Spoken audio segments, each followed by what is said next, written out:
This month on Focus Black Oklahoma, learn about how Oklahomans have responded to the ongoing violence in Gaza. Discuss a recent ruling by a Muskogee Nation District Judge in support of Muskogee Freedmen. Explore efforts by a young Black woman to increase access to agricultural education for BIPOC students. Listen to Jasmine Bevar Smith's intercontinental journey exploring her ancestral heritage. Celebrate the life of founding Gap Band member Ronnie Wilson through an interview with his widow, Linda Boulware Wilson. All of this and more on Focus Black Oklahoma.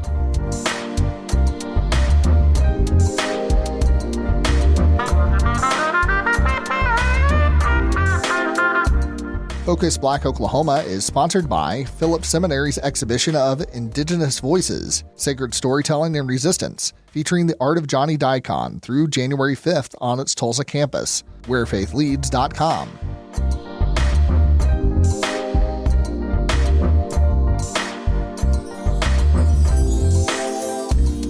This is Focus Black Oklahoma. I'm Jacob Littlebear. And I'm Kuma Roberts. People across the country of all religious faiths and cultural ethnicities are rallying in support of a ceasefire in Palestine. This month, Oklahomans Against Occupation held 2 events in an effort to raise awareness about the tragic battle for Gaza. Here's Britny Cordera. Over 500 demonstrators in Tulsa joined people around the world with Palestinian flags, signs, and kufias, calling for an end to violence in Gaza at the front doors of City Hall in early November. The rally took place 2 days after Governor Kevin Stitt traveled to Tel Aviv on November 12th to visit Israeli victims, showing support for Israel in this conflict on behalf of Oklahomans. Dina is Palestinian and a mother to 2 children. She gave a speech at the rally. Focus Black Oklahoma is not sharing the last name of protesters due to safety concerns expressed by organizers. I asked my father, why don't we just say Palestine when people ask us where we're from? His answer was, because I love you and it's not safe. It's not safe to be a Palestinian. Being a Palestinian is dangerous. It's lethal if you live in Gaza. Despite feeling a sense of community at the rally, Dina says she wishes the U.S. government supported her people. Today I love that we have the people here that we do, but at the same moment our own governor just flew to Israel to extend his support. So we need more people. We need more voices. We need everyone to come together. The conflict between Israel and Palestine dates back to World War I. But tensions have increased since World War II, when Israel declared statehood in 1948 on land Palestinians had lived on for centuries. The militant group Hamas assumed power over the Gaza Strip in 2006, and Israel quarantined the land akin to what UN human rights experts call an open-air prison in Gaza. Now, tensions have risen to heights not seen in decades, after Hamas's surprise attack on Israel in October that killed more than 1,400 people and took roughly 240 hostages. In response, the Israeli military has killed more than 11,000 Palestinians, including women and children, with airstrikes and ground invasions, according to Gaza's health ministry.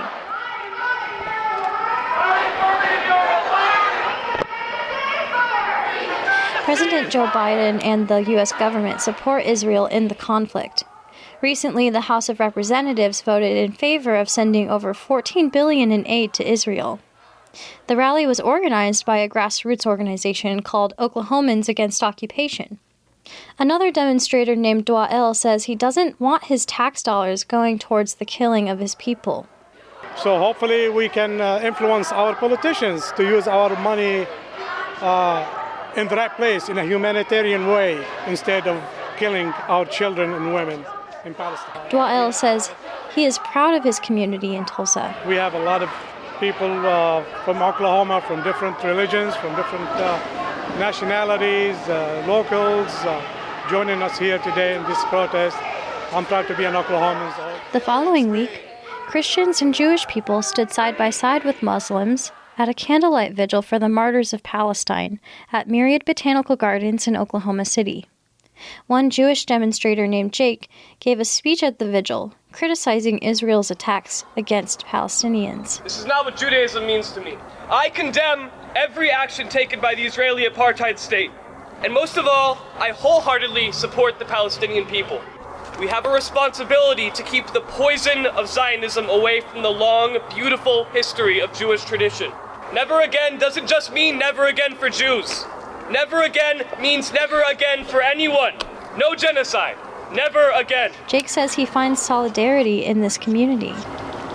Being a Jewish person who is a non-Zionist or an anti-Zionist is typically pretty lonely. And I think in offering the solidarity and support that I do offer, I'm also finding solidarity and support in return, and so much love, and everyone coming together for this event just seems to be so happy to embrace kind of interfaith support for ending occupation. Native American community members also demonstrated their support at the vigil. Members from the Muskogee Nation and Caddo Nation offered their prayers in solidarity with Palestinians. River is a member of the Caddo Nation. She says it's more important now than ever for Indigenous people to stand with Palestinians. We understand what it means to be living and fighting in occupied territories, and we know what it means to be ethnically cleansed from our homelands, and I really can't think of anything more important than to stand with our Palestinian relatives right now. Afterwards, Muskogee community members offered to cleanse attendees at the vigil with cedar. The spirit of this smoke we're going to offer here, it's cedar. And so some of you might be familiar with how sage works, white sage. When you burn that, it brings good energy, it brings good spirits. But what the spirit of this medicine does is it offers protection. It offers healing and blessings. And what's really special about our smoke is that we're able to send it up in all the directions. Oklahomans Against Occupation has been organizing for over a month. They are asking people to sign petitions, contact government officials, and attend rallies. To learn more about the organization, visit them on Instagram. For Focus Black Oklahoma, I'm Britny Cordera in Oklahoma City.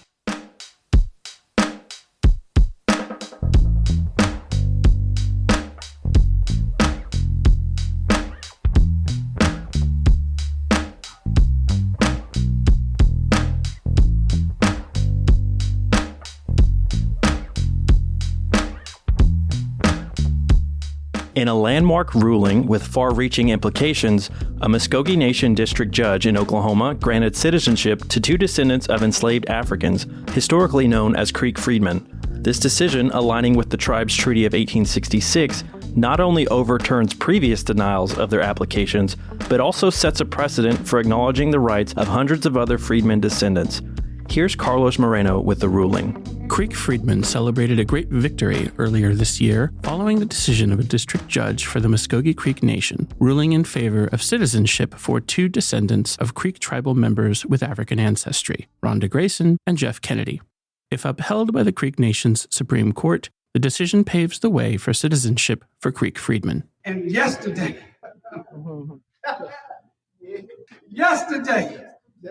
Judge Neleh said, no more rejection, no more discrimination, no more degradation, no more humiliation. She said the plain language of the law, Article 2, requires that Creeks of African descent who are now known as Creek Freedmen to have the same rights as any other Creek. We have been waiting generations for this day. That was attorney Demario Solomon Simmons speaking at a press conference on September 28th at the Greenwood Cultural Center. For Simmons, this is a long-fought battle as well as a personal one. Well, 5 years ago, July 18, 2018, we announced right in this very room a new lawsuit against the Creek Nation in federal court in Washington, D.C. I stood up here with Jeff, Rhonda, and Sharon, and Ron, and my co-counsel, David Riggs, who's right there in the front row, and many, many other Creek Freedmen, including my sweet, wonderful grandmother, Johnny Mae Austin Simmons. We filed that case hoping that we were going to finally end the discrimination, humiliation, and degradation. But unfortunately, 4 years ago, 2019, the DC courts dismissed us out. And they said we had to go back through the tribal court process once again. On that case, my grandmother was one of those plaintiffs, but she didn't get to see it. She passed away. Simmons' four-time great-grandfather, Cow Tom, was owned by Chief Yargi, a leader of the Upper Creek Division of the Creek Nation in northwestern Georgia. Tom traveled the Trail of Tears, served as tribal interpreter, purchased his freedom, and earned the title Chief himself for his service in the Civil War. In 1866, he helped negotiate and sign a treaty between the Creek Nation and the U.S. government, the very treaty that his descendant is battling to uphold 157 years later. Article 2 of the Peace Treaty of 1866 states that, quote, "Inasmuch as there are among the Creeks many persons of African descent, these persons and their descendants shall have and enjoy all the rights and privileges of native citizens," end quote. But in 1979, a time when the Creek Nation would begin receiving federal payments for historical violations of treaties, the nation restructured its government and, in a new constitution, changed the requirements for tribal citizenship. The nation chose the so-called by-blood Dawes roll and blood quantum system established by the federal government as proof of Creek ancestry. So after this point, anyone who previously had membership as a result of freedman ancestry was disenrolled. Sharon Lindsay Scott's mother, Adeline Perryman Lindsay, was one of the Creek Nation freedmen who was disenrolled from the tribe in 1979. Well, hi, my name is Sharon Lindsay Scott, and my Creek ancestors are the Perrymans. And first of all, I would like to just give thanks to Mario and to you. Thank you so much. I want to say my mother, Adeline Perryman, my aunts, Juanita Perryman, Bertha Perryman, and my other aunt, Britny Cordera. They didn't make it.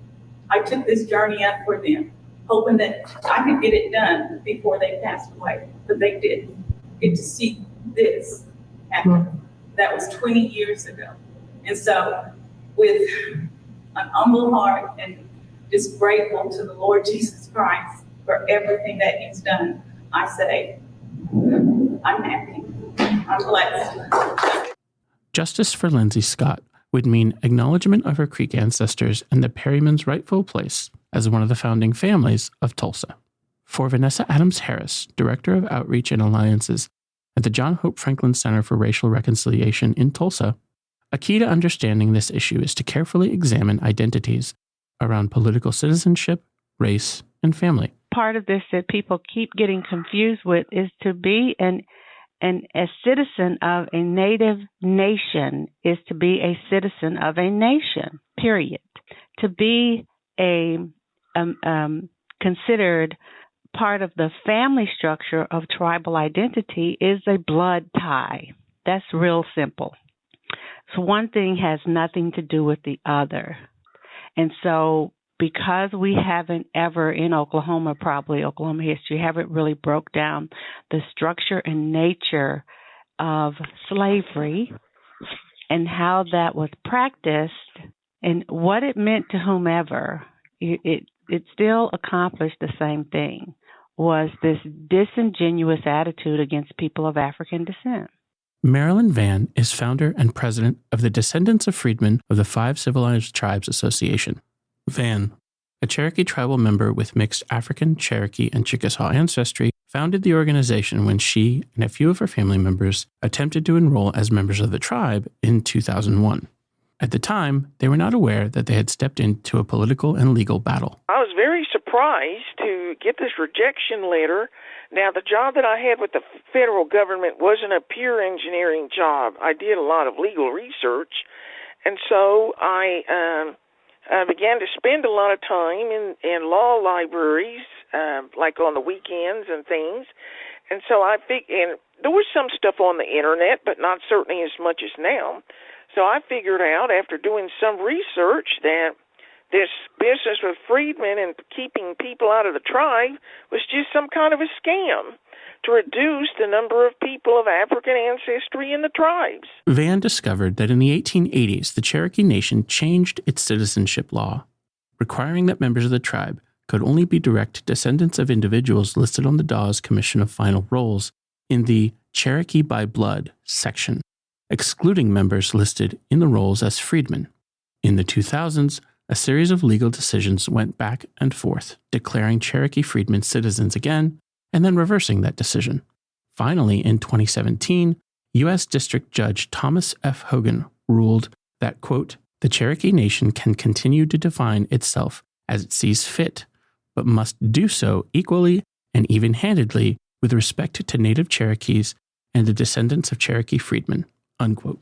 In September of 2021, Van was nominated to the Environmental Protection Commission of the Cherokee Nation by Principal Chief Chuck Hoskins, Jr., becoming the first person of freedman status to attain a government position in the Cherokee Nation. I would say because this is our right. This is who we are. The people who have blocked the freedmen have tried to rewrite history. They have tried to minimize the contributions of the freedmen to the tribe, to the survival of the tribes, and this is our birthright. I mean, why should we walk away from our birthright any more than when what would it sound like today if someone said to some black person from Alabama, well, why don't you just go to Africa? Opponents to citizenship for Creek Freedmen support the language of the 1979 Constitution. They point to the Dawes Commission rules and the system of blood quantum as the final word on tribal citizenship, while few would argue that it's the tribe's sovereign right to determine their own membership, and whether that involves a blood quantum minimum or lineal descent system. It should be noted that people taking the roles during this time period were federal government officials who were unfamiliar with the native ways of establishing and defining their own communities. Focus Black Oklahoma reached out to the office of the press secretary of the Muskogee Creek Nation, and they have declined to comment. For freedmen like Demario Solomon Simmons, the Cherokee Nation has led with an example of how to navigate these difficult challenges. He's hopeful that with recent Supreme Court decisions in Oklahoma v. Castro Huerta and McGirt v. Oklahoma, the Treaty of 1866 can be upheld in its entirety, which means freedmen citizenship. We hope that we can put this behind us and stop the adversarial relationship, and we can come together as one community, one Creek Nation. We have much bigger adversaries that want to crush Creek people throughout this state. There's no reason we should be fighting this issue. It's decided, it's done. And so we're going to reach out to David Hill, Chief Hill, and ask him, will he sit down with us? And let's have a conversation. Let's reconcile. And let's move forward as one nation. Yeah. Because we are Creeks. We love the Creek Nation. We have done so much to build it, to keep it alive. To our blood, sweat, and tears, it's just as Creek has done just as much as anyone else. For Focus Black Oklahoma, I'm Carlos Moreno in Tulsa.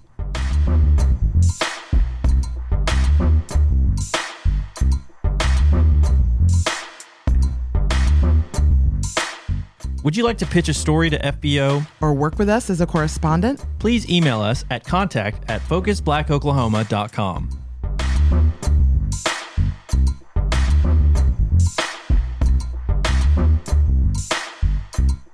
In the face of a steep decline in Black, Indigenous, and people of color, or BIPOC, farmers in the United States, a young Black woman is determined to reverse the trend by spearheading an initiative to provide scholarships for BIPOC students aspiring to careers in agriculture. Shonda Little has details. According to data from the United States Department of Agriculture, in 2017, people who identified as Black, either alone or in a combination with another race, made up a mere 1.4% of American farmers and ranchers. In 2017, there were 35,470 Black-owned and operated farms, down 3% from 36,382 in 2012. According to feedingamerica.org, these numbers are down significantly from 1919, when approximately 1 million Black farmers owned approximately 16 to 19 million acres, or about 14% of the total agricultural land. For one Sarah High School senior, this trend is alarming. Neleh Anderson has now set out to provide a scholarship for Black and other BIPOC students who plan to pursue careers in agriculture. Through her own family's farm and her involvement in the Future Farmers of America, or FFA, she has realized that agriculture offers a wide array of lucrative careers, land ownership, and true independence for BIPOC communities. My name is Neleh Anderson. I'm 17 years old and I hold a sentinel position as an FFA officer. I am a woman of color. I am Black, Native American, and Hispanic, and I'm working towards creating a scholarship for people of color. Being in agriculture is important because it creates leadership skills and shows you self-discipline, and it gives you life goals as we get into this world and learning how to do things independently, such as crops and just how we get our food sources and clothing and such. As a child, Anderson helped on her family farm. She loved the open spaces and caring for both the land and the livestock. I first got involved in agriculture when I was about in the 8th grade, and my cousins and my aunt have their own farm, and I've watched them work towards what they have out there, and it's just a fascinating experience to see how you can grow as a leader and self-discipline and connections that you get with life and things you learn, and it just made me want to go into more of that because they've created so many friendships and good connections with people. However, Anderson quickly had a stark realization after joining the FFA. While she thrived in raising and showing pigs, she found herself to often be the only little Black girl in the room. I realized that there wasn't a lot of people like me at camp. I went to alumni camp my sophomore year, and that's a big camp. It's several different counties and a lot of FFA schools across Oklahoma. And I think when I was there, I've only seen like one, and I always look around and I'm like, man, there's nobody like me. There's no other Black girls or biracial girls. And it was just an experience that really turned my mind around. The more Anderson learned, the more determined she became to encourage other BIPOC students to pursue agriculture, because access to good and safe food is vital for thriving communities. Anderson is not alone in her concern for the dwindling number of Black farmers and agriculture producers. My name is Jekia Harrison. I am president of the Young Democrats of Oklahoma. I have served in this capacity since June of this year and will be in this position until 2025. I grew up in Oklahoma City, Northeast Oklahoma City to be particular. And it was really interesting growing up in that area because I didn't realize it, but I was in a food desert and I had to drive, not me personally, my parents, but my parents had to drive 15 miles or more to be able to get fresh food and vegetables and to buy groceries. And in our community, we didn't have a grocery store. And so we have been lacking for a really long time in the agriculture area, and the impact that young people understanding how important ag could be to us and creating community gardens and being able to have farms that are raising cattle and you know, all of the things that really agriculture could bring to a community like Spencer, Oklahoma, which is a suburb of Oklahoma City. We know that it can be very impactful to those areas to actually have a say-so in the agricultural world. Harrison first became involved in politics when she was a child and her father was running for school board. She knocked doors with him night after night and realized how important it is to know the needs of the community from their own voices. Learning of Neleh Anderson's experience in agriculture and her effort to involve other BIPOC students is welcome news to Harrison. I applaud Neleh and her efforts to start a scholarship for the BIPOC community in agriculture because, like I said, this isn't something that a lot of folks in the urban BIPOC communities pay attention to. I would say there's a lot of reasons to want to have a scholarship. Langston University, Oklahoma State, I mean, right here in our own backyard. Both Anderson and Harrison spoke of the essential contributions of Black Americans, both the enslaved people in our past, to the aspiring landowners during the Jim Crow era, to our current reality. Harrison noted that, at one point, agriculture had been seen as key to Black Americans, but it has largely been abandoned through the decades, either through the force of violence of Jim Crow or the evolution of careers through technological advancements. But she hopes the efforts, such as Anderson's, will encourage other Black and brown people to take control of the most important products they consume, the food they put into their bodies. When we discuss the history of this country and how African Americans in particular, Black people in particular, are a part of this country, we cannot omit the fact that they took care of the land, that the plantations that they worked, and I say worked loosely because that, of course, is forced labor. That is a huge part of this country's identity and how we have gotten to this place. And I will say there was at one point an avenue where Black people used farming the land as a way to get out. And now, as we have transitioned to this more modern world, this technological world, we have seemed to distance ourselves from that. And some of that may be a traumatic response.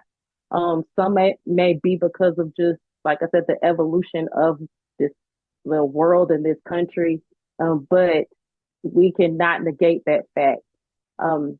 I do believe that this is a way for families, for Black women in particular, to be able to make a change in how we operate. If we have the ability to have access to land and to be able to use that land to our benefit, that was the dream beforehand. When you talk about quote unquote post-slavery, there was supposed to be 40 acres and a mule attached to that. And the reason why 40 acres and a mule was so important was because Black folks understood that if they had the land and they had the ability to work that land, they could be able to survive. For Focus, Black Oklahoma, I'm Shonda Little in Sayre.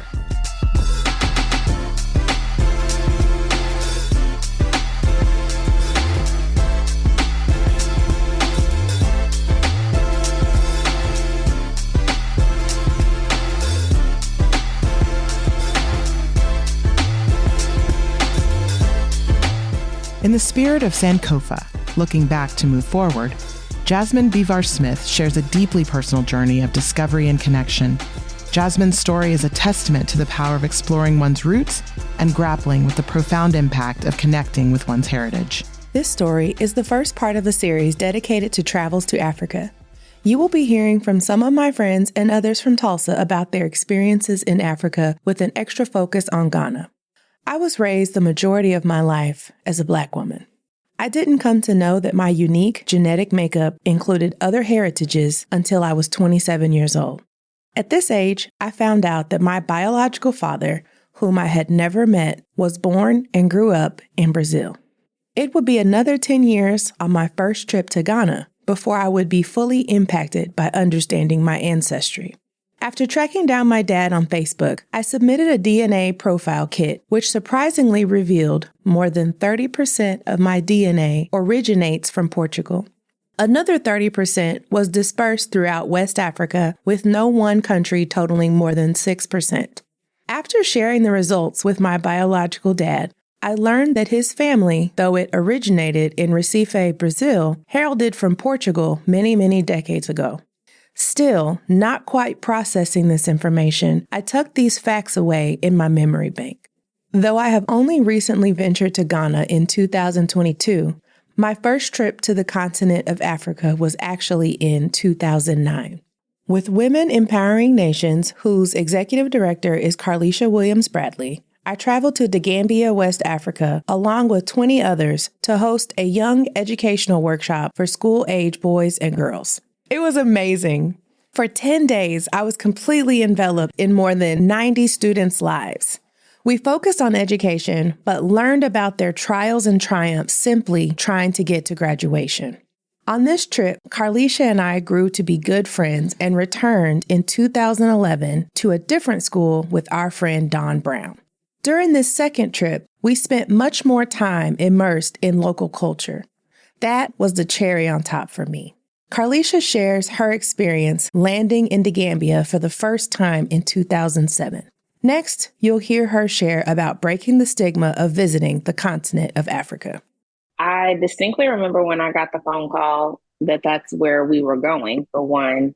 And it was just hard to wrap my mind around. Because, at that time I was in college, I was an African and African American studies major, and really just honestly unlearning a lot that I learned in K-12 education about history, culture, identity, heritage, ancestry.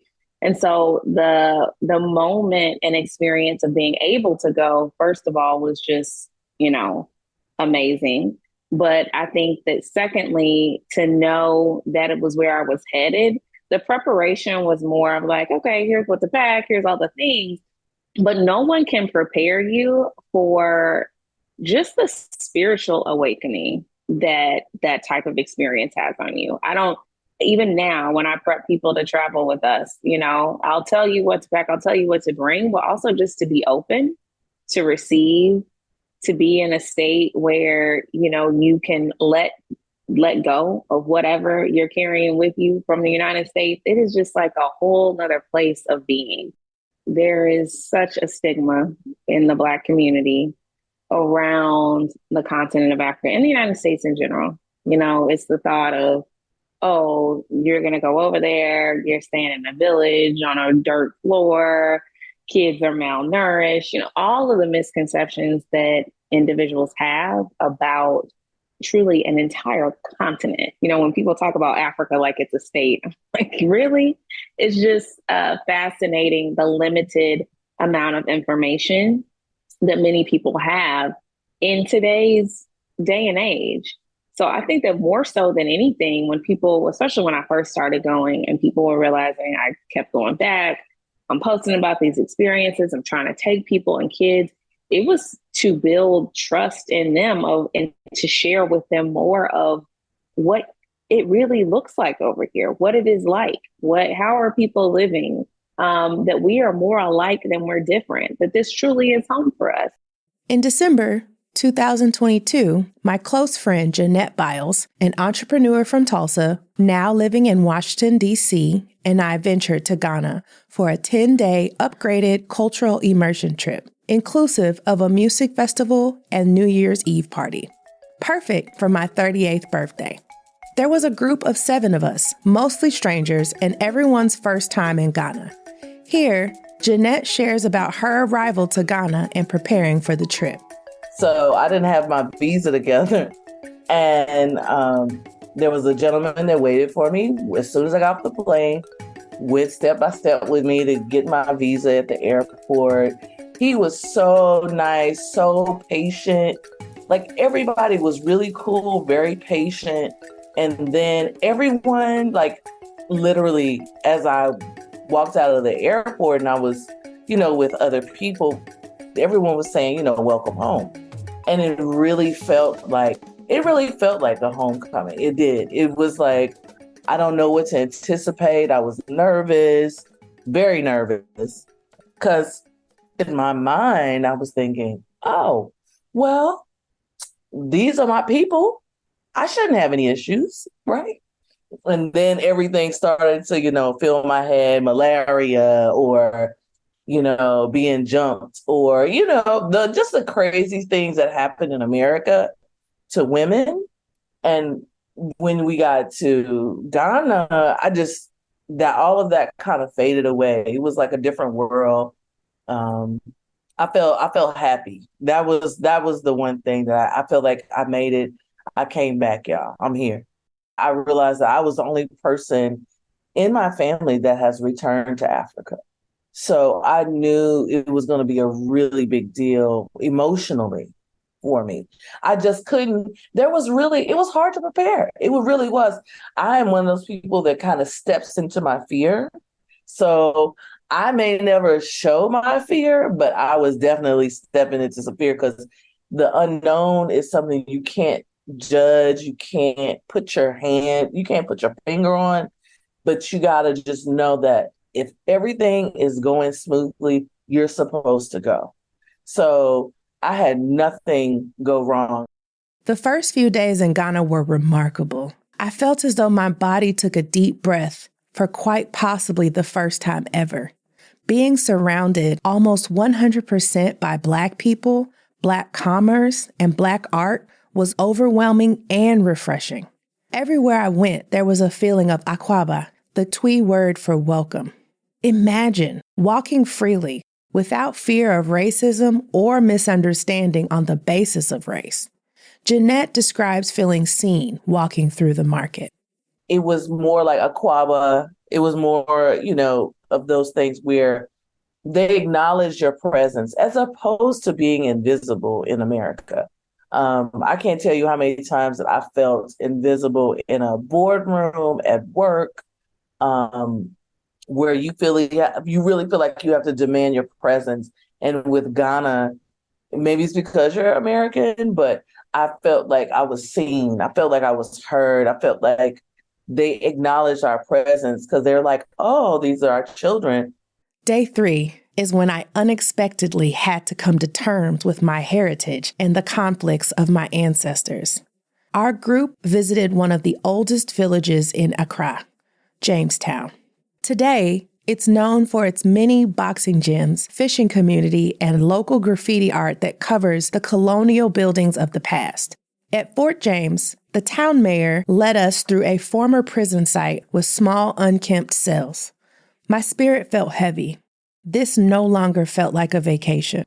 I am walking on the grounds of my ancestors that were captured, held against their will, and stored worse than cattle in 5x5 cells. Fort James was an active prison until 2008. I listened to the stories our guide shared of prisoners and prison conditions. At some point, I drifted away, looking at a brightly colored house on the edge of the beach through one of the windows. It stood out as I identified the colors of the flag of Brazil. At first, I was excited. To see that my people were here at some point intrigued me, until the guide continued to share the story of the Portuguese having been the first to enslave people from this town. There was a large number of those people taken to Brazil in the early 1900s. Some of those descendants returned and built this home known as the Brazil House. The Tobon people of the town decided to leave the house there with its striking color to never forget what had happened to their ancestors. Hearing this story, I felt like I had just experienced light for the first time.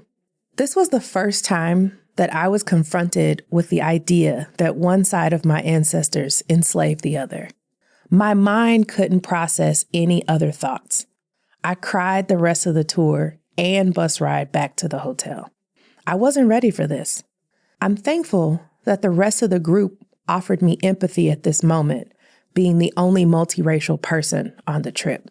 Emotion stayed high for the next few days as we continued along the coast to Cape Coast Castle.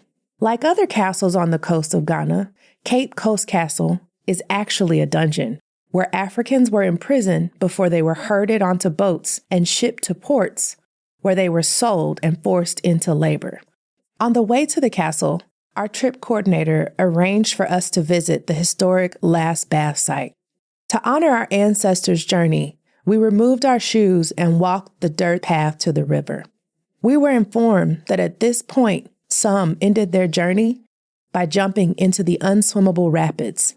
Others continued to the more gentle water and rinsed away the muck from being captured and then continued on to walk the 40 miles to the holding cells, like Fort James.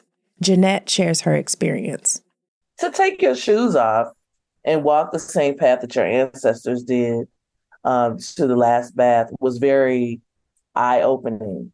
It was like when I was sitting on the bank of the river, I was like, literally like, my ancestors survived so much for me to be here. So that to me was very like almost gonna make me cry kind of thing. So it was one of those things where it's hard to explain. It's hard to explain to people who know who their ancestry is. It's hard to explain that to people who do not know, people who don't know every origin of their life.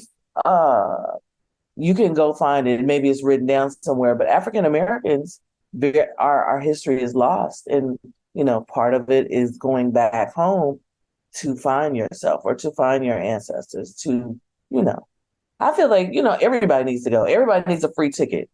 That's part of reparations. Like, give everybody a ticket to Senegal or Ghana. I believe in the concept of Sankofa, understanding your past to continue moving forward. Part of that understanding is returning home. On my journey to understand myself, I aim to learn more of my ancestors. I'm thankful to be my ancestors' dream fulfilled. Recently, I've submitted my DNA for a more detailed review that will hopefully point me to the country and tribe most responsible for my origin story. Stay tuned for the next part, which will be focused on folks that have visited the continent at least once with plans to return again. For Focus, Black Oklahoma, I'm Jasmine Bevar Smith in Accra, Ghana.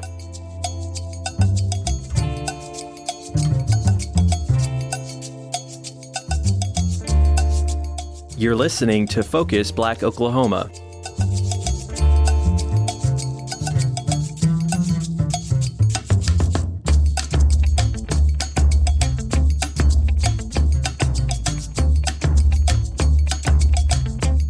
After decades of being closed, Tulsa's Big Ten Ballroom celebrated its reopening with a tribute concert dedicated to Gap Band founding member Ronnie Wilson. Taking their name from Greenwood, Archer, and Pine Streets, Wilson founded the band with his brothers in 1967. Shy Brown sat with Wilson's widow, Linda Bulware Wilson, to discuss Ronnie and the Gap Band's legacy. Linda Bulware Wilson, who was the wife of founding Gap Band member Ronnie J. Wilson, held a tribute show in her late husband's honor at Tulsa's Big Ten Ballroom on November 4th. Linda shared her experience putting the show together and contacting friends and family to honor Ronnie. Why was the Big Ten Ballroom picked as the tribute venue? Doc Shaw put together, it took him 15 years. He purchased the place and remodeled it and restructured it and brought it back to life. And it's a historic place, and it was an honor to be able to do it there because this was the first concert back since the Big Ten has opened. So that's why I chose that place. Yarborough and Peoples headlined the event. The Tulsa World noted them as a duo with Gap Band connections. How are they connected to the Gap Band, and what was the process of getting them to perform? So Yarborough and People, they're a couple. They're a married couple. They've been married for about 35 years. It's Lois Peoples and Caven Yarborough. So that's a duo team that they put the names together, Yarborough and People. They had quite a few hits back in the 80s and the early 90s. Don't Stop the Music was one of their largest hits. They went out on tour with the Gap Band back in 1982, and they opened up, and that was a 40-city tour. So believe me, after 6 months of touring around 45 different cities in the United States, everyone knew everyone pretty good. And they're very, very close to Ronnie. They've always kept in touch with both of us. They live in Texas, but they're still performing all over. And we thought it appropriate to bring someone in that we knew that loved Ronnie and would do honor for him. The event's MC, Chuck Sissel, was Ronnie's former classmate. Did any more of his former classmates attend? Oh, yes, there were like 3 tablesfuls. I'd say probably that's 8 at each table. About 25 of them came. They were there and they had a good time. They partied. They had tables sitting all the way down near the stage. Yes, they gave us great support. They loved Ronnie a lot. They had got a chance to see Ronnie at his last class reunion. I guess that was probably in 2015. How did you and Ronnie meet? Ronnie and I, from knowing each other at school briefly, I knew his brother Charlie, and Charlie was actually younger than both of us, but Charlie is more, I guess I should say, outgoing personality, and Charlie knows everybody. So I knew Charlie. I moved from Tulsa to Detroit, I guess around the late 70s. I moved back to Detroit, and Charlie asked if you'd like to go out on tour with us sometimes. You've been to cosmetology, school, you can come out and do our hair and makeup, and I'll put you on payroll. So that's how I ended up out on that particular tour in 1982. That was the Drop the Bomb tour that we did. Since we were talking about Charlie Wilson, I had to ask the big question about Charlie's relationship with Tulsa. Did Ronnie feel the same way about his hometown? He loved Tulsa. And I wouldn't say that Charlie hates Tulsa. Charlie feels like when he comes home, as any other star in any other state, when they come home, everybody wants to get in free. You owe me. I remember this. I remember, and sometimes once you've grown, and the things that they talked to him about were things that happened in the 70s and 80s. And this is 2023, almost 2024. We've all changed. We're all seniors. And, sometimes you just don't want to, you don't even remember half the stuff they talk about, but they flood him with that. And so he doesn't come home as much. But Ronnie would sneak in town all the time to be with his friends. He had a very good few friends. His name was Donnie, his best friend, his name is Donnie Pruitt, and Valentero Marshall. He also had another friend, Cornelius Love, but he lives in Texas. But he would come back on Thanksgiving or Christmas. He'd drive down, he'd want us to come back. Also, his sister Loretta still lives here. So we'd always come back and visit. He loved Tulsa. He was always wanting to zip back and forth here. When the Wilson brothers were coming up, music was taught in school. For Black students, they were taught by Black professional teachers.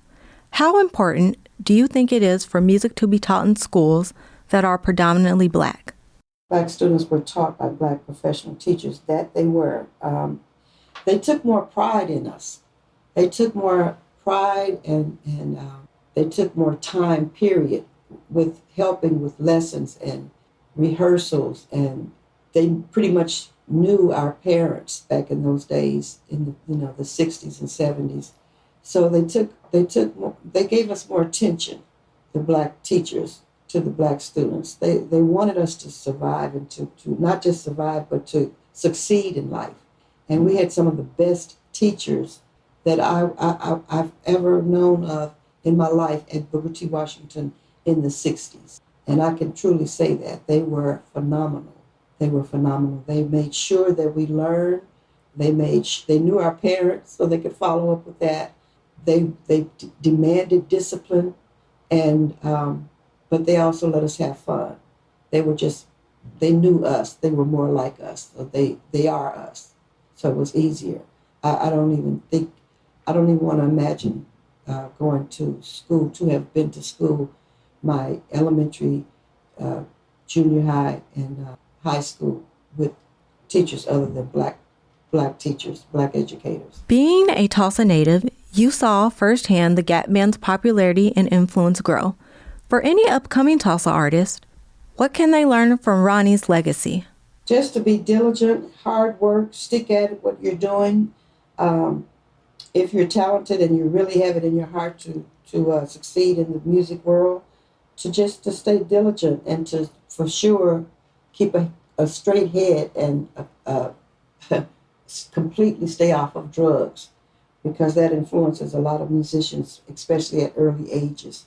So they could just stick to what they're doing and be consistent with studio time and writing and rehearsing, and you don't have to tell a true musician to do that, because it's already embedded in them, and they're pretty diligent with that anyway. They just have to try to stay focused and try to stay out of trouble, because trouble follows music for some reason in the studios. How do you feel about the Tulsa sound? How do you see Ronnie or the Gap Band fitting in that legacy? Ronnie, when he got started, they started all the time. They had their own band and they played in different bars and different clubs, and then they started going to the studio there at the church on Utica with Leon Russell. So they got their first start basically because they recorded their first album at the church with Leon Russell. And so Leon Russell has, his sound is sort of mixed with country and western and R&B as well. It's a mixture.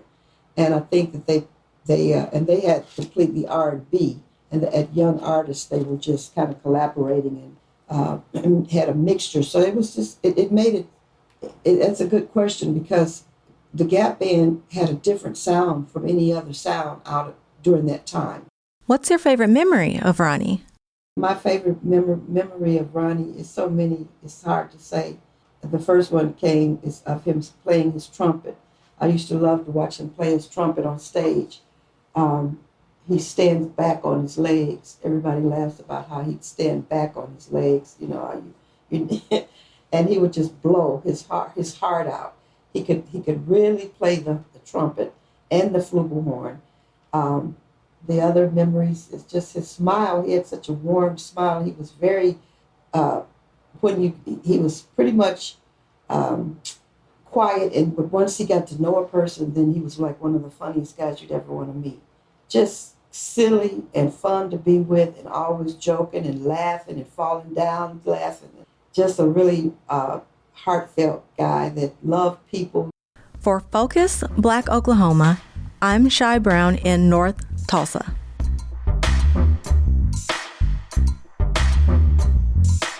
Focus Black Oklahoma is produced in partnership with KOSU Radio, Tulsa Artist Fellowship, and Tri-City Collective.